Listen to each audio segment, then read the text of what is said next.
I haven't had like a legitimate tournament win yet. Having a win under my belt would be really nice.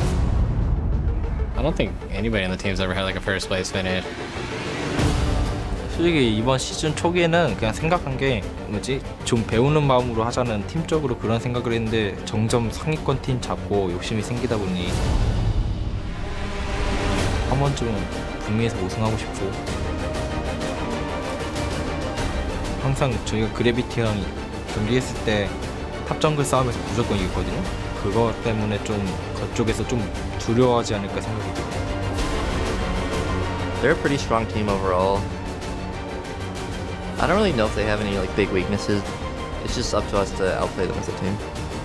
We grew a lot at the end of the season, and I think we're just going to carry that over through playoffs. We can actually like make a run.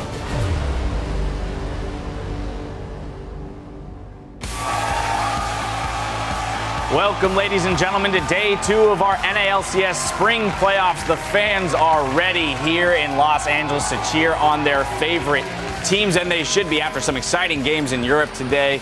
Hopefully just as exciting games coming our way here in North America. Tip walking into the studio a short time ago. They'll be facing off against Gravity.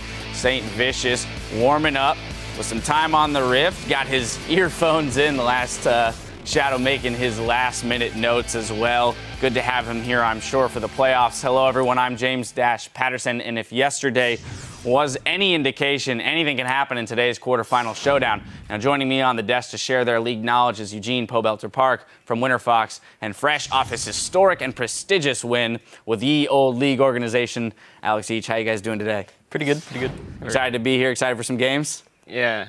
Absolutely. All right, well, we have to start the day by bringing up the playoff bracket to see where the team stands. So today we will see whether it's Team Impulse or Gravity that advances to the semifinals to face our #1 seed Team Solo Mid.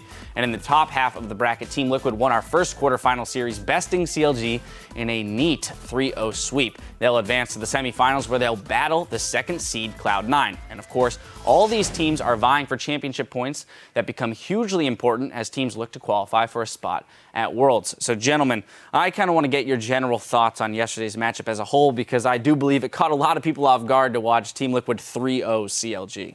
Yeah, I actually expected CLG to win the set, like either 3-0 or 3-1, because with the level that they've been playing all season long, I thought that they just like destroy Team Liquid.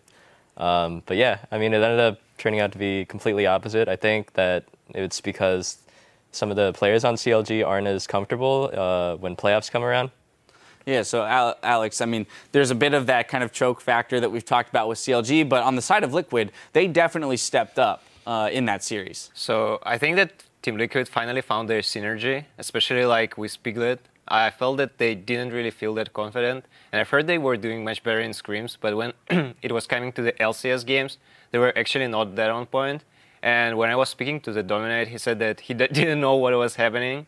So I'm really glad that they stepped up, and I really hope for a closer series there, but I think it all depended on like first 2 games, because I think third game CLG was already like out, because I think there are a lot of like moral players there, and after the first game when they were leading and lost, it shook them hard. And like you could see in the second game, for example, like Smithy missing a lot of like skill shots and everything. And overall, I think in the second games, all the pick was based on Sejuani landing those ultimates, and after it didn't go, like the third game, they were just out. I don't think they could overcome like the tilt already. Right, so Pobelter, this kind of mentality of, well, we were ahead in the beginning of the game, or the first game, we lost, and then things kind of started to snowball in the wrong direction for CLG. How do you as a player stop mid-series and recollect yourself in order to make the adjustments so that you don't tilt in the wrong direction? Yeah, so I mean, that's something that I've actually struggled with a lot, like tilting on stage, and I think that CLG honestly has a bit of a tougher time getting over it and like keeping focus, because, you know, like during the season they won a ton, you know, they didn't have many moments where they were losing, and so when you're winning all the time and then suddenly you start losing, then, you know, it can lead to an uncomfortable situation. Maybe someone stops talking as much, and then so that just leads to like decreased communication, and that can really have an effect on everyone without enough info going around. And then finally, Alex, I want to talk about the mid lane picks yesterday, because Phoenix pulled out 3 different mid laners. He had Vladimir, I believe. Then I'm gonna forget all of them. But he had three different mid laners. The versatility there and the depth of champion pools that we've seen in the mid lane. How do you see that kind of shaping out here in playoffs? Which champions are going to be the strongest picks going through these next couple weeks? I think that Phoenix is like, he just takes the champions that are like played in solo queue or like other regions and then tries them out. I think it's like Kin is doing the same. So basically they like look really similar. And I think it's really good in terms of the versatility because you don't know what to expect from your enemy. And like he can pick more champions in the favorable for him matchup, or he picks the champion that the enemy doesn't know the counter pick or he's not comfortable to play against.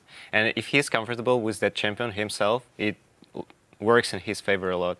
Yeah, absolutely. And you mentioned Keen, who we'll be seeing today, has a relatively deep champion pool as well. I'll be curious to see if he comes out with anything special today, as we saw plenty of new stuff come out in Europe. Well, to give us a preview of today's action, we're going to send it over to Jat, who's standing by.